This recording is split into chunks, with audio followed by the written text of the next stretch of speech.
ಎಲ್ಲರಿಗೂ ನಮಸ್ಕಾರ.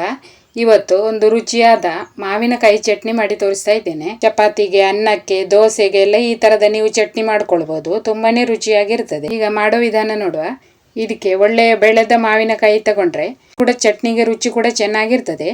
ಈಗ ನಾನಿಲ್ಲಿ ಮಾವಿನಕಾಯಿಯನ್ನು ಚೆನ್ನಾಗಿ ತೊಳೆದು ತಂದಿದ್ದೇನೆ. ನನಗೆ ಇಲ್ಲಿ ಚಟ್ನಿ ಮಾಡ್ಲಿಕ್ಕೆ ಒಂದು ಮಾವಿನಕಾಯಿ ಸಾಕಾಗ್ತದೆ. ಮತ್ತೆ ಮಾವಿನ ಸಿಪ್ಪೆ ಕಹಿ ಇದ್ರೆ ಅದರ ಸಿಪ್ಪೆ ತೆಗೆದುಕೊಳ್ಬೇಕು. ಕೆಲವೊಂದು ಮಾವಿನಕಾಯಿಯ ಸಿಪ್ಪೆ ಕಹಿ ಇರ್ತದೆ.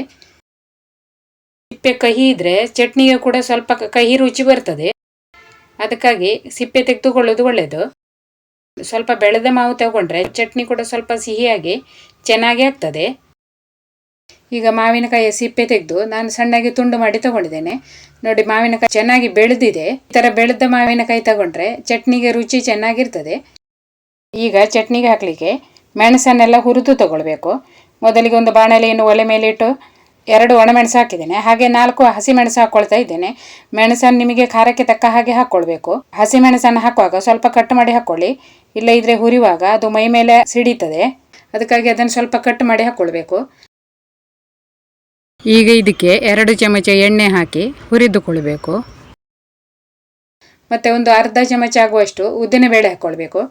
ಮತ್ತೆ ಸಣ್ಣ ತುಂಡು ಹಿಂಗು ಹಾಕ್ಕೊಳ್ಬೇಕು. ಈಗ ಇದನ್ನೆಲ್ಲ ಸ್ವಲ್ಪ ಹೊತ್ತು ಎಣ್ಣೆಯಲ್ಲಿ ಹುರಿದುಕೊಳ್ಬೇಕು. ಉದ್ದಿನಬೇಳೆಯ ಕಲರ್ ಸ್ವಲ್ಪ ಚೇಂಜ್ ಆಗಬೇಕು. ಮತ್ತು ಹಿಂಗು ಕೂಡ ಸ್ವಲ್ಪ ಉಬ್ಬಿ ಬರಬೇಕು. ಅಷ್ಟು ಹೊತ್ತು ಹುರಿದುಕೊಳ್ಳಿ. ಮಾವಿನಕಾಯಿಯ ಕೆಲವೊಂದು ರೆಸಿಪಿಗಳನ್ನು ಅಪ್ಲೋಡ್ ಮಾಡಿದ್ದೇನೆ.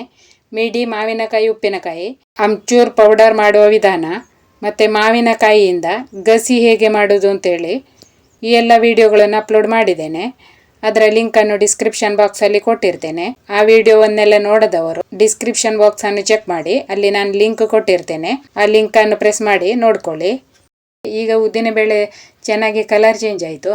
ಈಗ ಇದರಲ್ಲಿ ಕಟ್ ಮಾಡಿದ ಮಾವಿನ ಹೋಳುಗಳನ್ನು ಹಾಕ್ಕೊಳ್ಬೇಕು. ಹಾಗೆ ಇದನ್ನು ಸ್ವಲ್ಪ ಹೊತ್ತು ಹುರಿದು ತಗೊಳ್ಬೇಕು. ಸ್ವಲ್ಪ ಮಾವಿನ ಹೋಳುಗಳು ಎಣ್ಣೆಯಲ್ಲಿ ಸ್ವಲ್ಪ ಬಾಡಬೇಕು. ಒಂದು 2 ನಿಮಿಷ ಹುರಿದ್ರೆ ಸಾಕು. ಈ ತರ ಹುರಿದು ನೀವು ಚಟ್ನಿ ಮಾಡಿದ್ರೆ ಚಟ್ನಿಗೆ ರುಚಿ ತುಂಬಾನೇ ಚೆನ್ನಾಗಿರ್ತದೆ.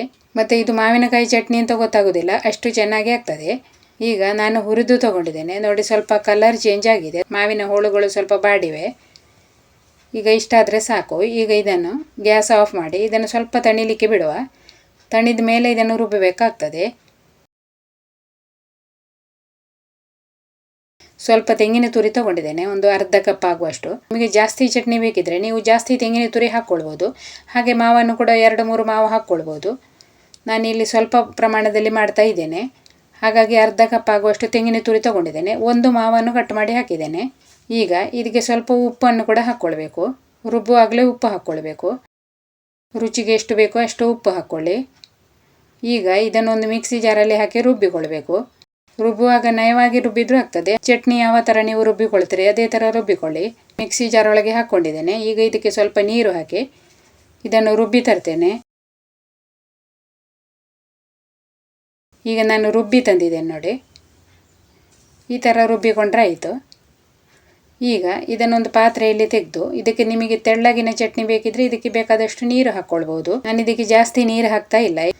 ದೋಸೆಗೆಲ್ಲ ಮಾಡೋದಿದ್ರೆ ಈ ಥರ ದಪ್ಪ ಮಾಡಿದರೂ ಆಗ್ತದೆ ನೋಡಿ. ಈಗ ಇದಕ್ಕೆ ಒಂದು ಒಗ್ಗರಣೆ ಹಾಕಬೇಕು. ಬೇಕಿದ್ರೆ ಒಗ್ಗರಣೆ ಹಾಕ್ಕೊಳ್ಳಿ, ಇಲ್ಲ ಇದ್ರೆ ಒಗ್ಗರಣೆ ಹಾಕದಿದ್ರೂ ಆಗ್ತದೆ. ಈಗ 2 ಚಮಚ ತೆಂಗಿನ ಎಣ್ಣೆಯಲ್ಲಿ 1 ಚಮಚ ಸಾಸಿವೆ ಮತ್ತು 1 ಕಡ್ಡಿ ಕರಿಬೇವನ್ನು ಹಾಕಿ ಒಗ್ಗರಣೆ ಮಾಡಿ ತಂದಿದ್ದೇನೆ. ಈ ಒಗ್ಗರಣೆಯನ್ನು ಚಟ್ನಿ ಹಾಕಿ ಚೆನ್ನಾಗಿ ಮಿಕ್ಸ್ ಮಾಡಿದರೆ ಆಯಿತು. ರುಚಿಯಾದ ಮಾವಿನಕಾಯಿ ಚಟ್ನಿ ರೆಡಿ ಆಗ್ತದೆ. ತುಂಬಾ ರುಚಿ ಇರ್ತದೆ. ನೀವು ಒಂದು ಸಾರಿ ಮಾಡಿ ನೋಡಿ. ಹಾಗೆ ವಿಡಿಯೋ ಇಷ್ಟ ಆದರೆ ಒಂದು ಲೈಕ್ ಮಾಡಿ. ಹಾಗೆ ಚಾನೆಲನ್ನು ಇದುವರೆಗೆ ಸಬ್ಸ್ಕ್ರೈಬ್ ಮಾಡದವರು ಸಬ್ಸ್ಕ್ರೈಬ್ ಮಾಡಿಕೊಳ್ಳಿ. ನಿಮ್ಮ ಅನಿಸಿಕೆಯನ್ನು ಕಮೆಂಟ್ ಮೂಲಕ ತಿಳಿಸಿ. ವಿಡಿಯೋ ನೋಡಿದ ಎಲ್ಲರಿಗೂ ಧನ್ಯವಾದಗಳು.